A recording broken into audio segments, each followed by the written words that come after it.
Algumas mentiras chegam em uma mensagem. A Mãe chegou dentro de um buquê de flores. Eu levei para dentro as flores deixadas na nossa porta. Dentro do buquê havia um recibo. O nome era do chefe da minha esposa. E a data era a noite em que ela disse que dormiria na casa da mãe. Meu nome é Tomás. E, até aquele dia, eu achava que as flores eram apenas flores. Eu não sabia que algumas delas chegam para marcar o lugar exato onde uma família começou a se desfazer. Eu e Mônica estávamos casados havia 9 anos. Nós nos conhecemos em Campinas durante uma festa de aniversário de amigos em comum. Eu era o homem encostado perto da mesa de salgados, fingindo que não estava desconfortável por não conhecer quase ninguém. Mônica era a pessoa que falava com todos como se já os conhecesse havia anos. Quando ela se aproximou, perguntou: "Você está esperando alguém ou se escondendo de alguém?" Eu respondi: "Ainda não decidi." Ela riu.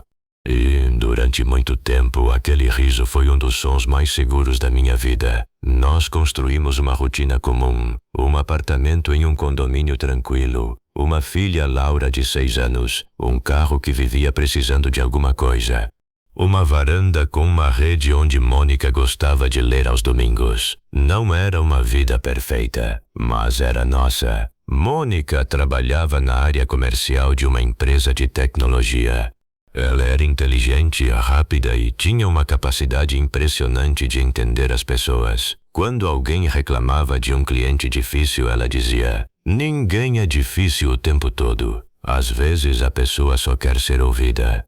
Eu acreditava que ela ouvia todo mundo, menos a mim. Nos meses antes das flores, eu vinha percebendo pequenas mudanças. Não eram provas, eram ausências. Mônica começou a chegar mais tarde em casa. Reunião com cliente, jantar da equipe. O Gregório pediu que eu ficasse para fechar uma apresentação. Gregório era o chefe dela.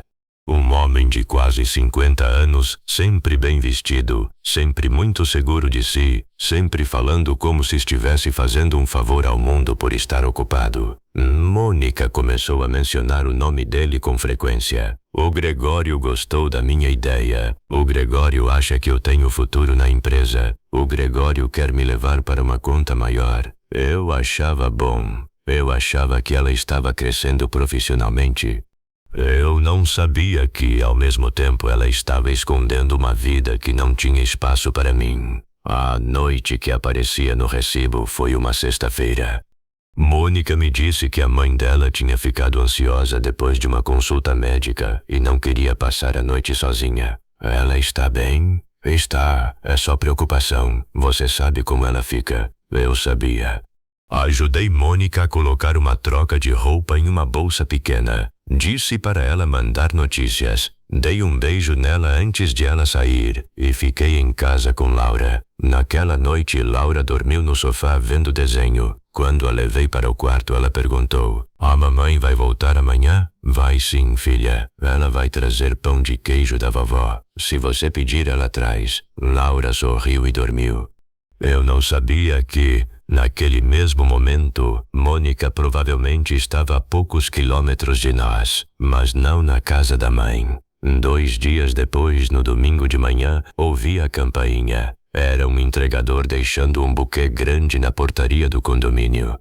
Flores brancas, rosas em tons claros, folhas verdes bem organizadas, embalagem elegante. Era bonito demais para ser casual. O cartão não estava visível. Pensei que talvez fosse de uma cliente, ou de alguém da família, ou uma surpresa tardia de aniversário. Eu não imaginei nada. Eu levei o buquê para dentro. "Mônica, chegou flor para você." Ela estava na cozinha preparando café. Quando viu as flores, ela ficou imóvel. "Flores? Sim. Não sabe de quem são?" "Deve ser da empresa." Ela tentou sorrir, mas não era um sorriso. Era uma tentativa de parecer normal. Coloquei o buquê sobre a mesa. "Não tem cartão. Então deve ser alguma ação de marketing." Às vezes a empresa manda coisas. Ela se aproximou depressa demais. Quando levantou o papel que envolvia as flores, algo caiu no chão. Um recibo. Eu o peguei antes que ela pudesse alcançar. Uma floricultura perto do centro. Entrega agendada para o sábado anterior. Endereço de destino: apartamento 603, Rua das Palmeiras. E, no campo pagamento, havia um nome: Gregório Vasconcelos. Seu chefe te mandou flores?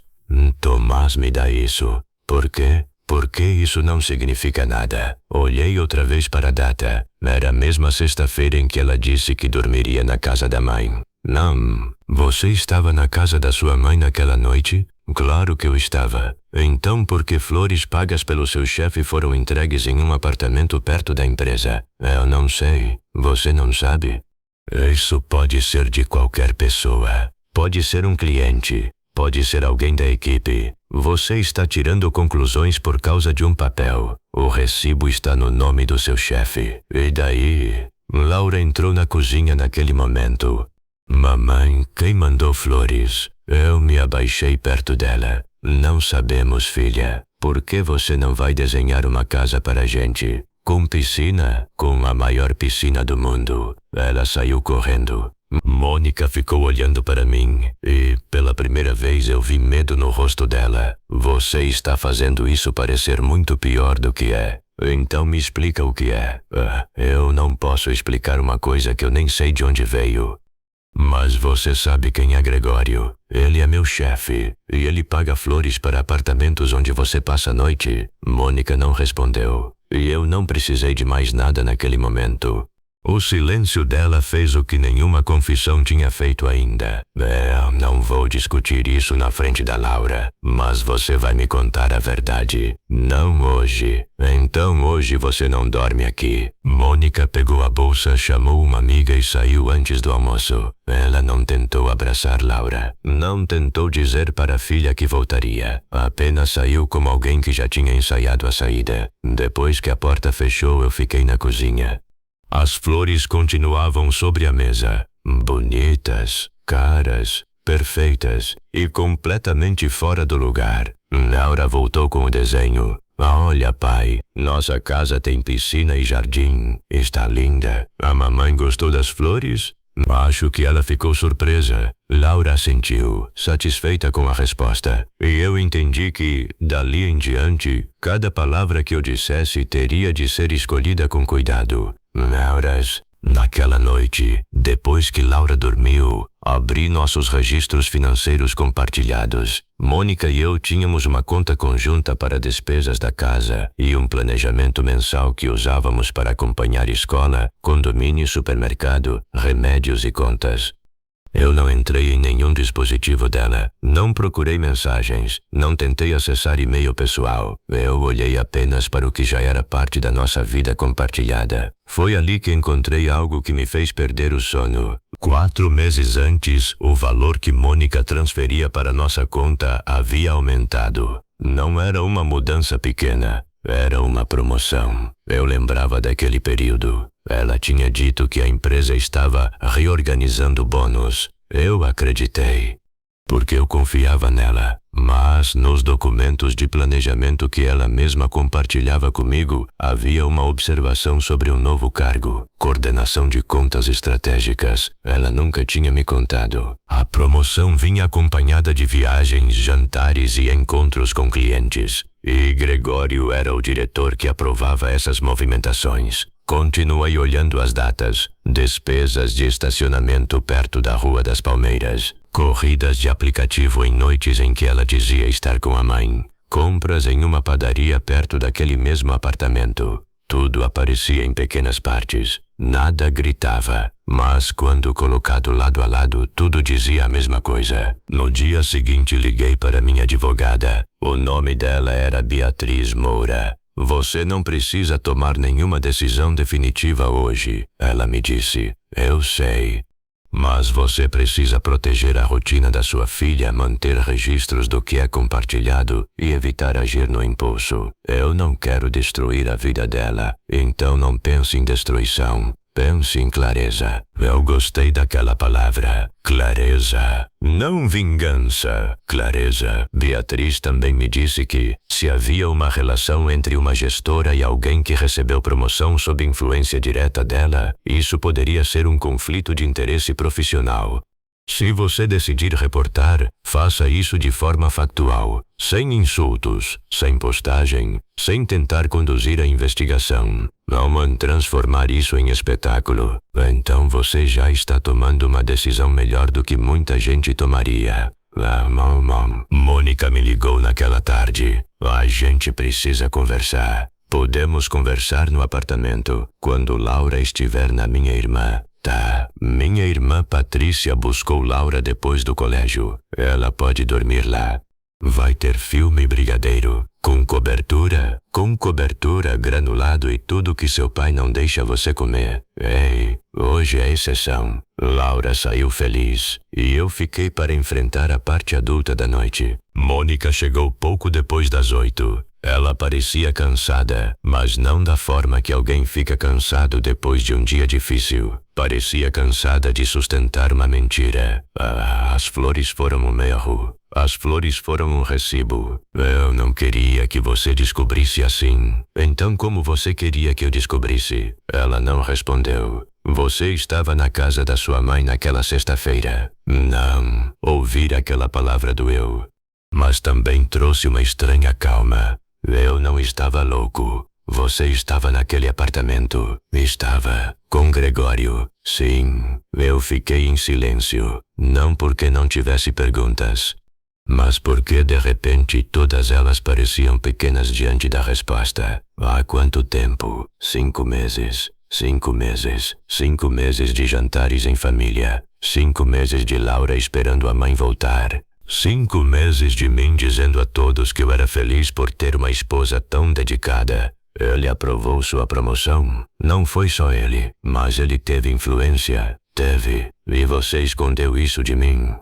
Eu não queria que parecesse que eu consegui por causa dele, mas conseguiu. Não sei. Você sabe, em parte. Eu olhei para as flores. Ainda estavam na mesa, mas algumas pétalas já começavam a cair. Eu pensei em como era fácil fazer algo bonito parecer romântico, e como era impossível ignorar o que existia por trás dele depois que a verdade aparecia. Mas ao terminar isso, eu posso terminar isso. Você já deveria ter terminado. Eu estava confusa. Você não estava confusa quando mentiu para sua mãe, quando mentiu para Laura, quando mentiu para mim. Você estava fazendo escolhas. Eu não queria perder nossa família. Mas você colocou nossa família em risco para não perder outra coisa. Mônica passou a noite na casa de uma amiga. Eu não a expulsei diante da filha. Não gritei, não liguei para ninguém. Apenas pedi que ela fosse embora por alguns dias. Quando a porta fechou, eu fiquei sozinho outra vez. Desta vez havia flores entre mim e o silêncio. Na manhã seguinte, eu escrevi uma mensagem para o canal de ética da empresa. Não descrevi emoções, não usei palavras ofensivas.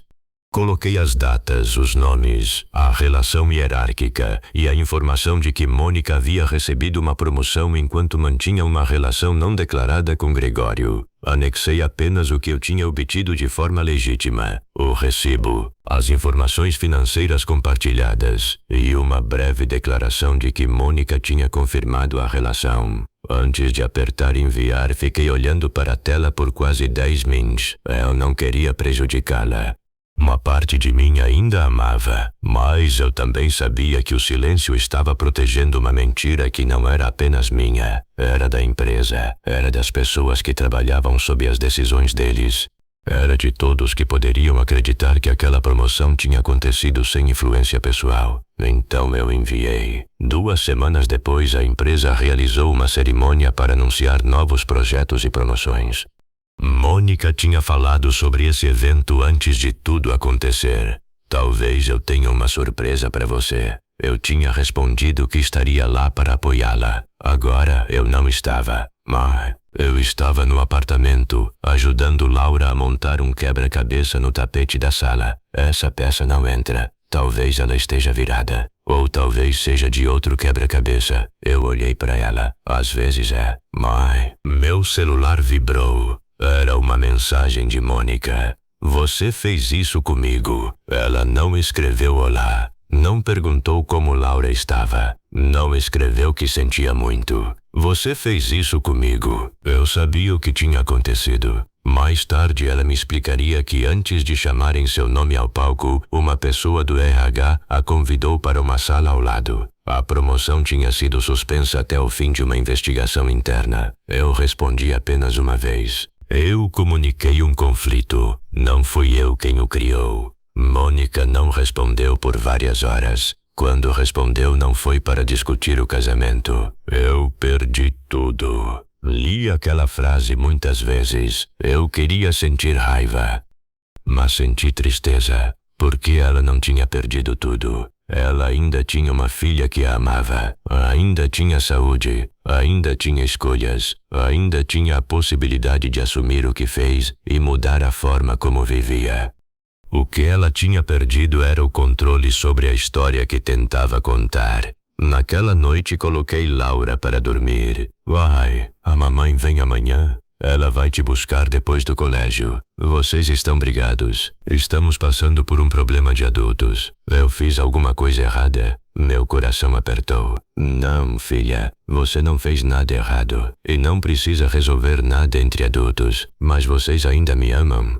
Mais do que tudo. Depois que ela dormiu, fiquei parado na porta do quarto. Eu sabia que a vida dela mudaria, mas fiz uma promessa silenciosa. Ela nunca seria usada para carregar segredos, mensagens ou culpas que pertenciam aos pais. Meses depois, Mônica e eu ainda não tínhamos todas as respostas. Havia conversas com advogados, ajustes de rotina, dias em que Laura ficava comigo e dias em que ficava com a mãe. Havia momentos de silêncio difíceis demais para preencher. Mônica deixou a empresa antes que a investigação terminasse. Eu não comemorei. Não senti prazer com isso. Consequências não são celebração. São apenas o ponto em que escolhas deixam de caber dentro de uma mentira. Um sábado, enquanto eu limpava a cozinha, encontrei uma pétala seca embaixo da geladeira. Devia ser do buquê. Ainda estava ali, semanas depois. Peguei a pétala entre os dedos. Era leve, quase sem cor, sem perfume. Nada nela parecia capaz de destruir uma casa, mas não foram as flores que destruíram meu casamento. Foram as decisões escondidas atrás delas. As flores apenas chegaram cedo demais para que a mentira continuasse viva. Se esta história tocou você, inscreva-se no Verdades em Silêncio. Aqui, a dor não vira espetáculo. Ela vira verdade, limites e um novo começo. E me diga nos comentários, você teria confrontado a pessoa imediatamente ou reuniria os fatos primeiro?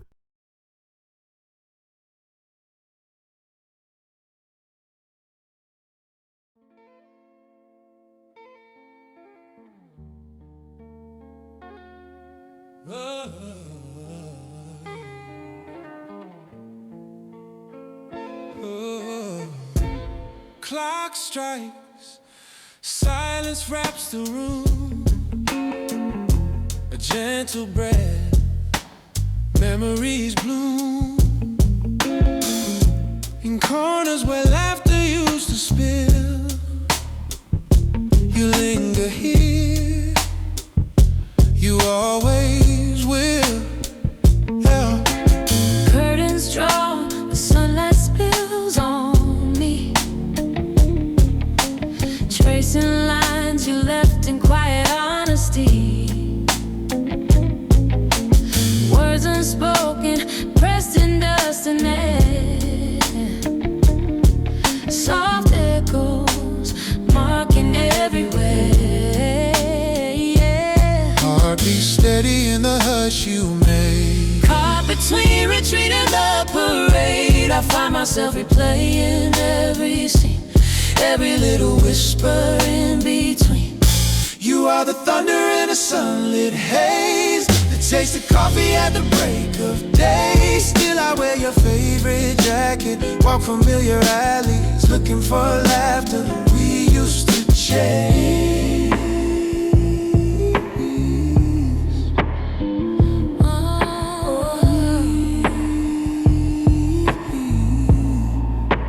writing about the lyrics. She steps in, painted in autumn tones, Oh, speaking truth in melodies grown. Her words a shelter from the gentle rain. Wishing I could go back there again. we made mistakes tied up in time, but every fall felt worth the climb. When comfort wore your cologne and smile, a moment's warmth that stays a while.